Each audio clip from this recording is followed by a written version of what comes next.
देखिए, मुझे लग रहा है कि वोट बैंक का ही मामला रहता है। और देखिए, अगर ब्रजभूषण शरण का मामला जब आया, मुझे लगता है कि संदेश खाली का मामला जिस तरीके से आया, प्रधानमंत्री मोदी ने जिस तरीके से और भारतीय जनता पार्टी ने संदेश खाली के मुद्दे को उठाया, उसके बाद भारतीय जनता पार्टी को भी लग रहा था कि अब ऐसी स्थिति में अगर हम ब्रजभूषण शरण को टिकट देंगे तो संदेश खाली मुद्दे को जिस तरीके से भारतीय जनता पार्टी बुलाना चाहती है उसका पूरे देश में असर खत्म होगा, और हम संदेश खाली की बात करेंगे तो ब्रजभूषण शरण की बात करेंगे।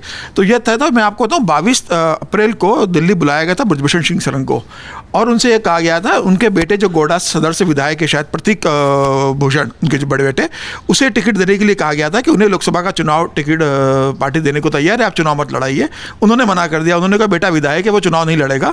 उन्होंने कहा अगर मुझे नहीं देना तो मेरे छोटे बेटे करण को टिकट दिया जाए। पार्टी इसके लिए तैयार नहीं हो रही थी कि पार्टी का कहना था कि ऑलरेडी परिवार में एक बेटा आपका विधायक है बीजेपी से, दूसरे को हम सांसद बना देंगे, ऐसा संदेश गलत जाएगा। आपका जो बेटा विधायक है उसे ही हम लोकसभा का टिकट देते हैं, वो लोकसभा का चुनाव लड़े।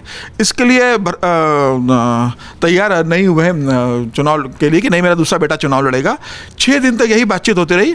आखिरकार मुझे लगता है कि ब्रजभूषण शरण सिंह ने पार्टी को अल्टीमेटम दे दिया था कि आपके पास 48 घंटे आप तय कर लीजिए, वरना फिर मुझे अपने रास्ते चुनना पड़ेंगे। और खबर यह भी आ रही थी कि उन्होंने दूसरी पार्टियों में उनकी बात चल रही थी, अपने बेटे को लेकर, छोटे बेटे को लेकर और खुद को भी लेकर।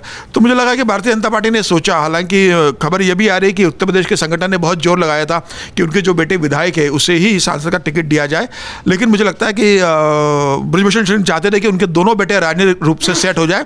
एक बेटा विधायक है तो दूसरों को उन्होंने दबाव डाला कि उन्हें अगर मुझे नहीं देना है तो उसे सांसद का टिकट दिया जाए, छोटे बेटे को। मुझे लग रहा है फिर पार्टी को लगा कि एक तो ठाकुर नेता है, वैसे भी ठाकुरों की नाराजगी की बात चल रही थी, और ब्रजभूषण शरण को भारतीय जनता पार्टी के संस्कारों से या संघ के संस्कारों से तो निकले ही नहीं कि पार्टी टिकट काट देती है, वो शांत बैठ जाते।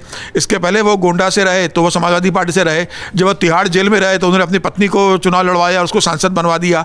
तो उन्हें पता था भारतीय जनता पार्टी को कि उन्हें भारतीय जनता पार्टी की विचारधारा से ब्रजभूषण शरण को कोई लेना देना नहीं है।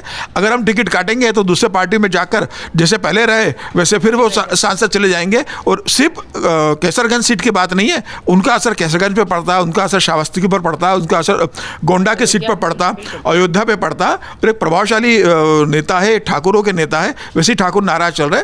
तो भारतीय जनता पार्टी को लगा कि इस समय जिस तरीके से लोकसभा चुनाव जा रहा है, इस समय उनके आरोपों को देखने के बाद भी उनके बेटे को टिकट दिया जाए। पार्टी ने मनाया और उनकी बात भी मान ली गई कि उनके दूसरे छोटे बेटे को टिकट दे दिया।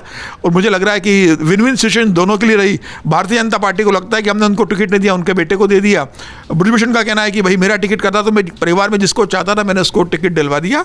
आखिरकार दोनों के लिए जीत रही है। अगर आप ये वीडियो YouTube पर देख रहे हैं तो हमारे चैनल को सब्सक्राइब करें और बेल आइकन को दबाना ना भूलें। अगर आप Facebook पर ये वीडियो देख रहे हैं तो हमारे पेज को लाइक करें।